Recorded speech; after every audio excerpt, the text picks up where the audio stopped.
Finding an ancient artifact is just the beginning of the story for archaeologists. Once they've made their discovery, their next job is to work out who made it, where it came from, and what it means. That's often easier said than done.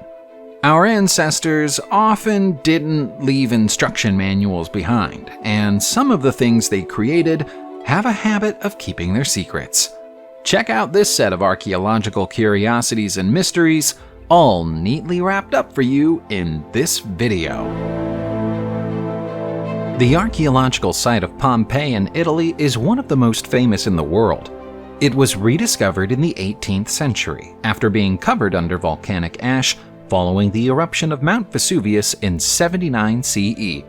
Archaeology teams still work there full-time, discovering the hidden secrets of the site, and they just got a helping hand from the return of some frescoes that were stolen almost 50 years ago. 6 pieces of wall frescoes are now back in Pompeii after being tracked down by the Italian Cultural Protection Squad. All of them date back to the time of the volcano and were illegally cut away from the walls of villas in Stabai. It's thought that they were then trafficked into the hands of private buyers via the black market. The missing pieces were eventually found in America, England, and Switzerland.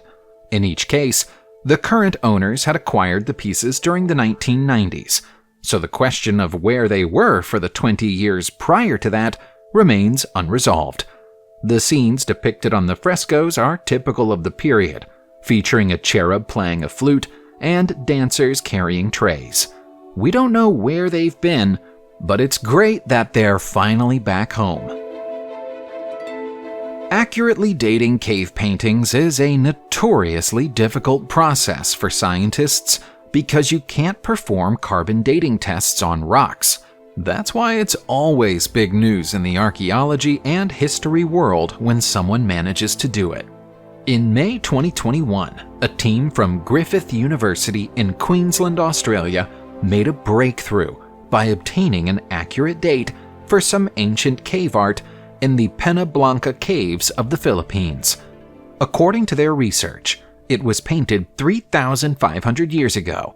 This ties in with the age of the earliest human remains ever found in the area, and so it might give us confirmation of when the first humans arrived there. That's definitely helpful, but it still doesn't tell us exactly who painted it. It might have been the very early Austronesians, who are thought to have started edging towards the Philippines around 4,000 years ago. Or it could have been the Agta Negritos, who made their way toward the islands during the Ice Age. Descendants of both groups still live in the area. If the methods used by the Australian research team prove to work on other rock art in the vicinity, we might find ourselves moving closer to being able to identify the artists. Very few people would describe a nuclear bomb as being a good thing, but they are at least scientifically interesting. Even now, more than 75 years after the first one was detonated, we're discovering new things about the impact they have on nature. The first ever nuclear bomb test was known as the Trinity Test and happened in New Mexico, USA in July 1945. When it went off, it created a 21 kiloton nuclear blast unlike anything produced by humanity before.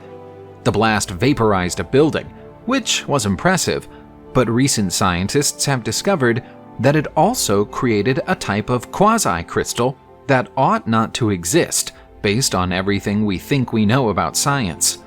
The extreme force of the explosion fused pieces of a nearby tower with copper wire attached to the bomb, asphalt, and even the sand of the desert together as a glassy mineral called trinitite.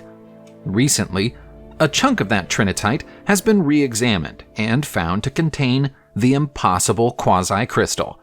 It's a tiny 20-sided grain made of silicon, calcium, copper, and iron, with an irregular atom pattern.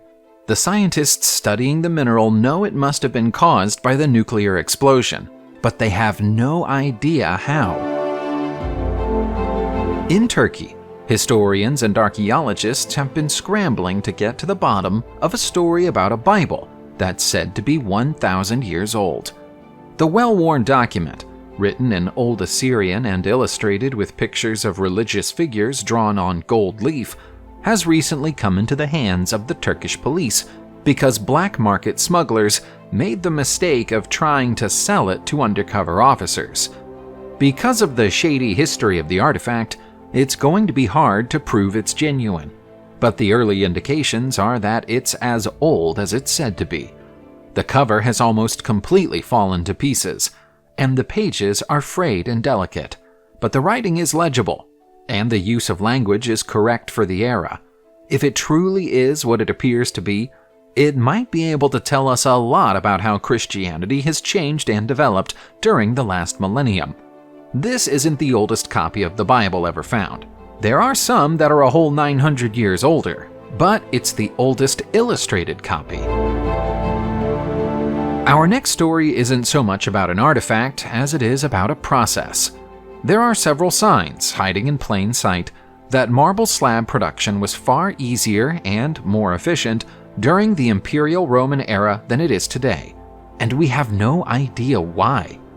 Important Roman sites often feature thin slabs of marble used as cladding over cheaper stones because marble was such an expensive material, but we have no idea how the Romans went about engineering marble in such a way.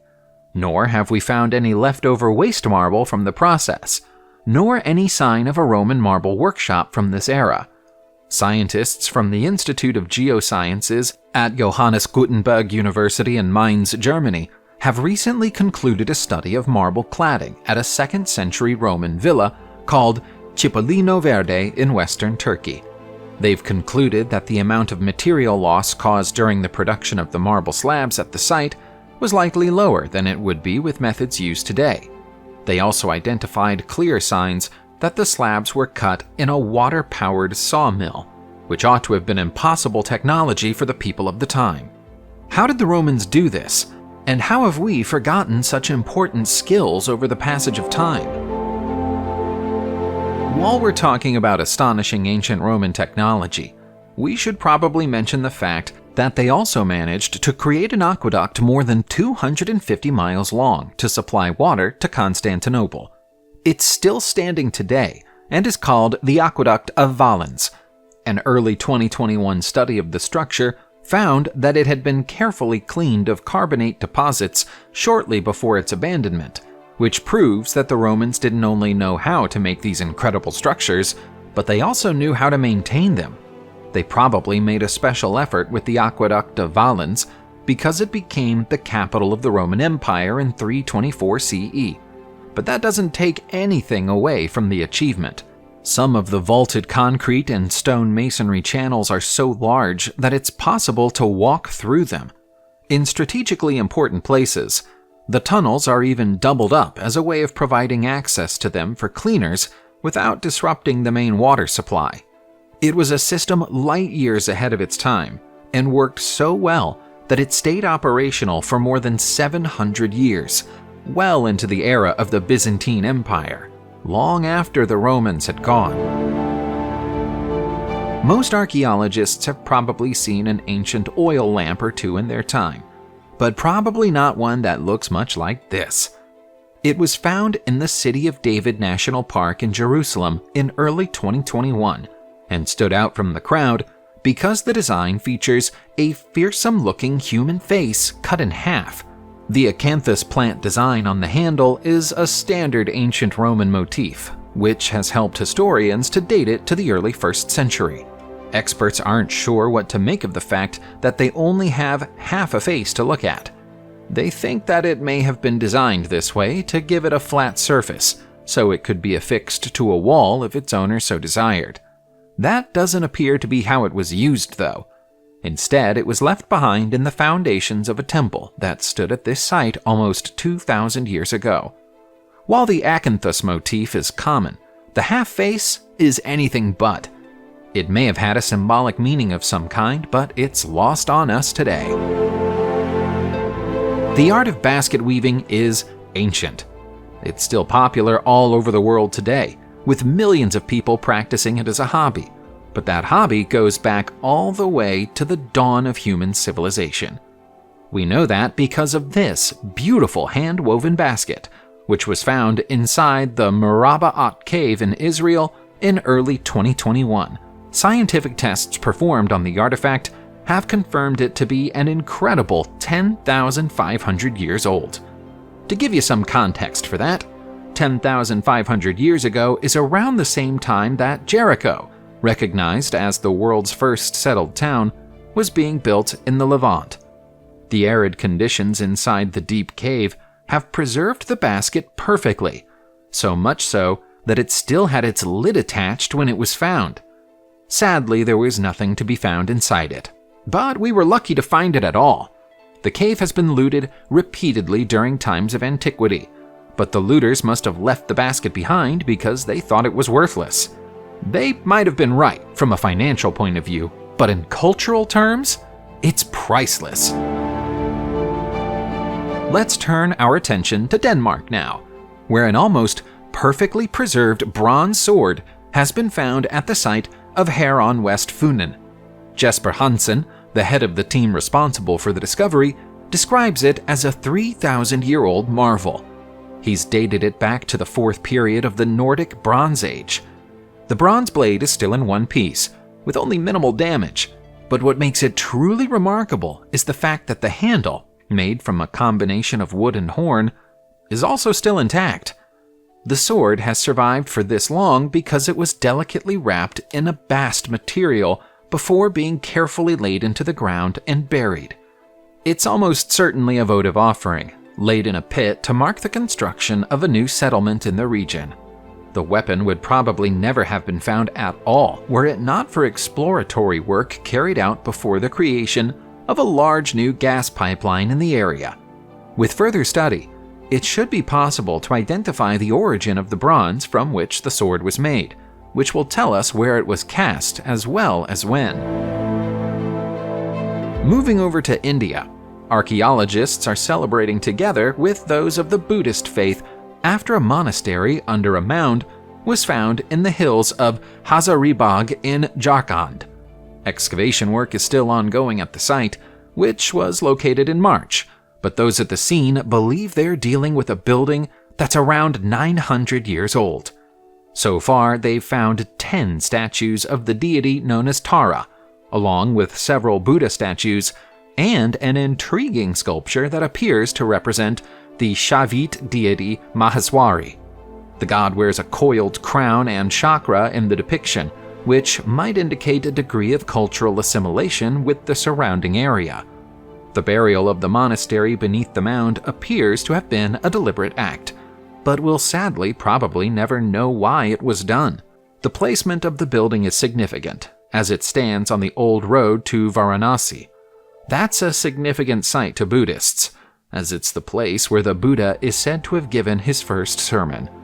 The presence of so many Tara statues suggests a connection to the Vajrayana sect of the religion, which thrived from the 6th century through to the 11th. The monastery under the mound isn't the only fantastic Buddhist discovery that's been made recently.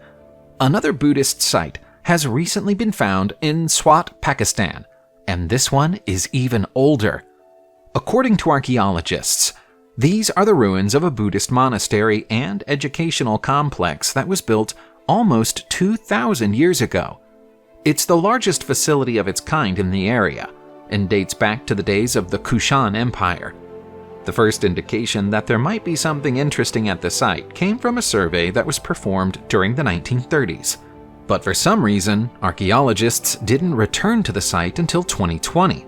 The complex includes viharas, stupas, meditation halls, and a full-sized religious school nested in the center of a small valley. The monks who ran the facility would have lived in small cells high in the mountains that surround the halls. 6 frescoes have thus far been identified on the walls, with the promise of more to be found. The artwork might open a new chapter when it comes to the study of early Buddhist history in Pakistan. Here's a discovery that's every bit as puzzling as it is grisly. In late 2019, The skeletal remains of 2 children were found at the site of Salongo on the central Ecuadorian coast. The archaeologists who found the human remains initially thought that both infants were born with skull deformities, but they were wrong. On closer inspection, they made the gruesome discovery that both of the skeletons were laid to rest wearing helmets made from the skull bones of other children. The unique and somewhat unsettling burial took place around 2,100 years ago. This is the only known instance of such a burial, and thus far, historians have no explanation for it. It's possible that it has something to do with the cause of death, but scientists haven't been able to identify that yet. In both cases, a small hand bone was lodged between the real skull and the helmet skull, perhaps to help hold it in place. To make matters worse, the owners of the hand bones and the owner of the skull bones weren't related to each other.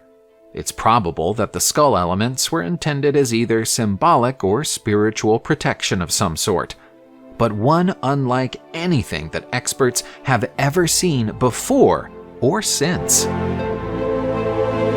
Subscribe to the channel, turn on the notification bell, and enjoy watching new videos on my channel. Thanks for watching, and see you soon!